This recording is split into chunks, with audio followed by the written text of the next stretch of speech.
Good morning. Welcome to the SDG stage, the SDG studio. My name is Xavi Longan. I'm a program specialist with the UN SDG Action Campaign. And I have the pleasure of welcoming to the SDG studio Stefania Giannini, UNESCO Assistant Director General for Education. Good morning, everybody. Thanks for this invitation.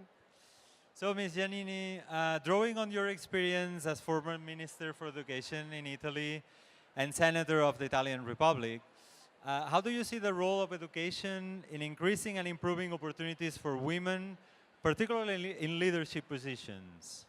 Well, let me first try to summarize what happens all over the world when girls and women are not educated or when they have no complete education. They remain, for sure, the weakest part of society. They are vulnerable to discrimination, to not have the opportunity to be empowered. They remain without a critical approach and the possibility to decide for themselves the best for their life. So this is absolutely a great and in some way the greatest obstacle for building a better society. So I should summarize saying that education first. You know that in our house at UNESCO we have, I should say, a holistic, humanistic approach to education. That means that our framework is education as a basic, fundamental human right.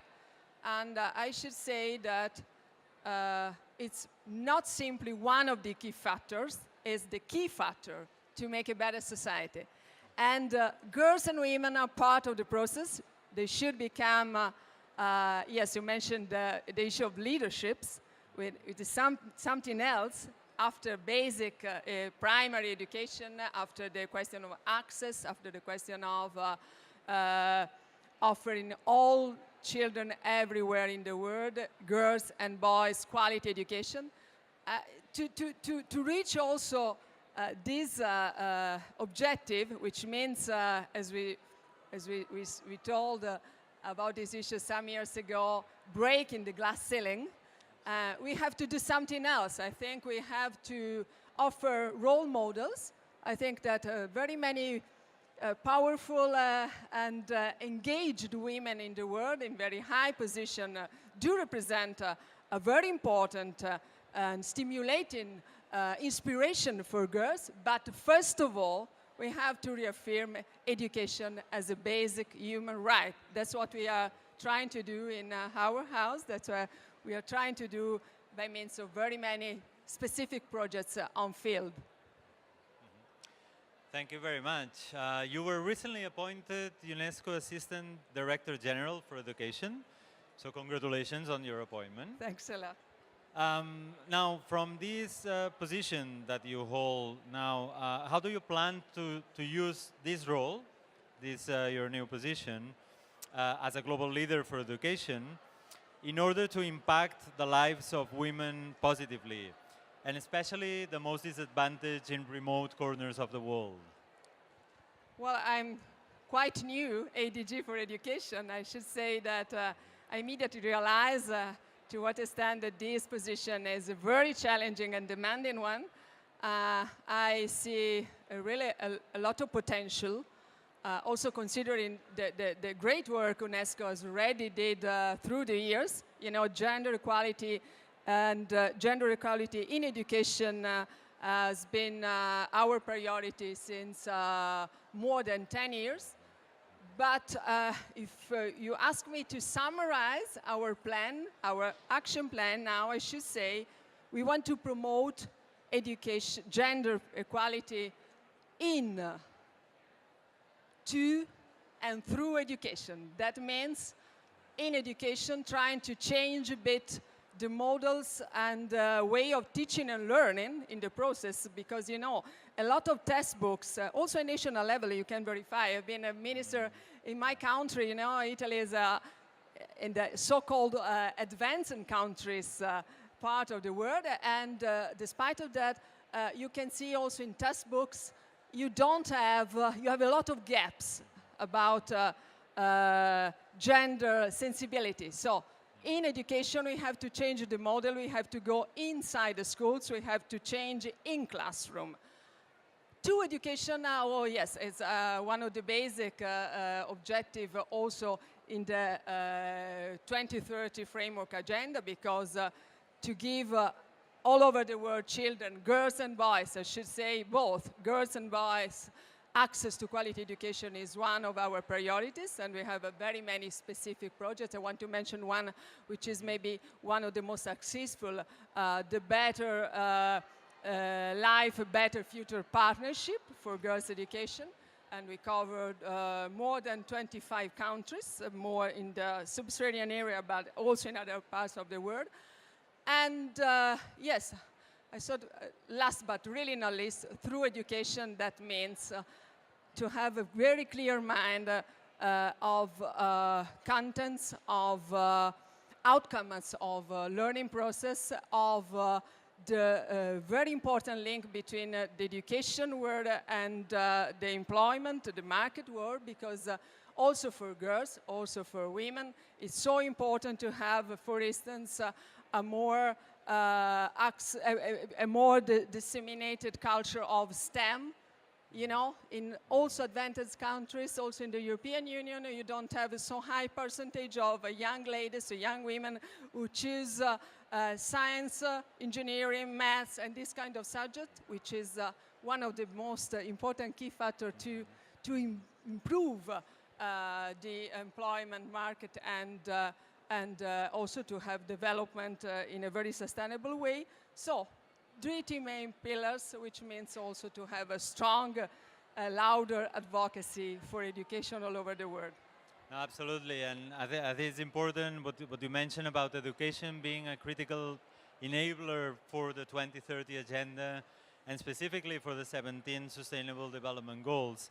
I think that's critical. So based on your experience in both academia and politics, what measures do you feel should be implemented to better protect women and girls? And let me ask you specifically, I mean, what sort of actions would you suggest and propose to combat gender violence, to improve education of women and girls, and to contribute to the broader SDG agenda? Oh yes, you're referring to violence against women, which is still dramatically a key issue also in advanced countries everywhere in the world. I see 2 different dimensions, 2 levels of actions. The first one is preventing, maybe the closest to our mission. Preventing means all the issues we touched here today about changing the educational approach to this kind of issues, but it also means, in my opinion, try to change a bit the environment outside the schools, outside the classroom, because when we find violence, it just can be both in a physical way or in an indirect modality of aggressive, speaking, for instance, about women or against women. You have to do with a cultural problem. So when we have to change the culture, when you have to change mentality, it's a long-term process. You can start from the primary school, as we said, but we also to involve boys, men, and the family. You have to reach the family. And this is the preventing side of the coin, which is the most, in my opinion, challenging one. The second one, of course, I will also experience personally in the parliament of my country, and as a minister too, we can try to obtain, to acquire some more short-term results by law.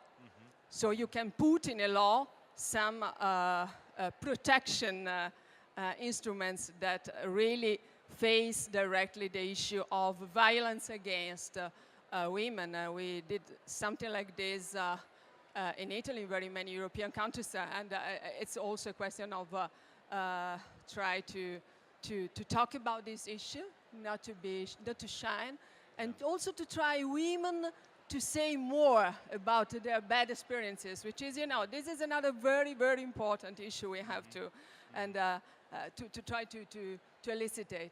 Yeah. Well, thanks. Just one final question.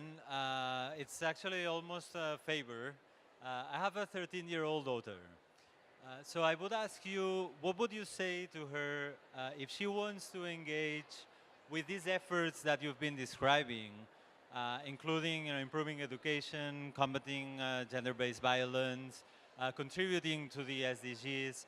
What would you say to her and to youth in general that want to engage in this effort and contribute to this effort? Well, it's a very simple message. I think I should send not simply to a younger, but also I'm mother of two sons, a bit older than yours. But I also get this message: try to follow your vocation, try to follow your sentiment, try to follow your heart. It's not a rhetoric message. It's something which has to do with try to find the freedom to express yourself.